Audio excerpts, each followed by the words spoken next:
রাতের বেলা আমার বড় বোন সীমানা হচ্ছে হঠাৎ ব্রেন স্ট্রোক করে।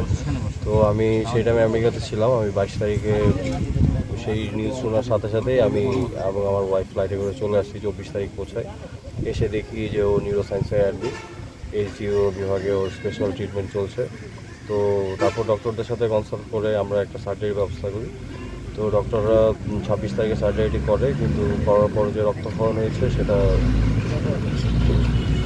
ভালো পর্যায়ে যায়নি। তারপর আমরা তাকে শিফট করে আইসি দিয়ে আপনার পিজি হসপিটালে নিয়ে যাই। পিজি হসপিটালে সে বুধবারে দুপুর 2টায় সে অ্যাডমিট হয়। 5টা থেকে ভেন্টিলেশনে চলে যায়। তারপর 1-2 দিন যাওয়ার পর ড্রেসিংয়ে ওর অবস্থার অবনতি হতে থাকে এবং পরে দিয়ে ডক্টররা একটা মুহূর্তে লাইফ সাপোর্টে তাকে দিয়ে দেয়। তারপর বিগত 2 দিন ডক্টররা ব্রিফিংয়ে খুবই নেগেটিভ আমাদেরকে ইঙ্গিত দেয়। তো ডক্টররা শেষ চেষ্টা করেছে, কিন্তু আসলে আমার বড় বোনকে তারা ফেরাতে পারেনি।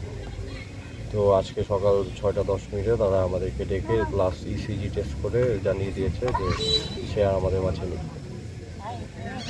আসলে মানে কিডনি জটিলতা ছিল, সেই কিডনি জটিলতা সে কাটিয়ে উঠেছিল অনেকটা, কিন্তু সে হঠাৎ করেই তার ব্রেন স্ট্রোকটা হয়েছে এবং ব্রেন স্ট্রোক হওয়ার পরে যেটা হয়েছে তার মস্তিষ্কে অধিক রক্তক্ষরণ হয়ে গেছে, যেটা তার জন্য একটা খারাপ সাইন হয়ে গিয়েছিল। সার্জারির মাধ্যমে ডক্টররা পুরোপুরি রিকভার করতে পারেনি, যার কারণেও আমাদের মাঝে আজকে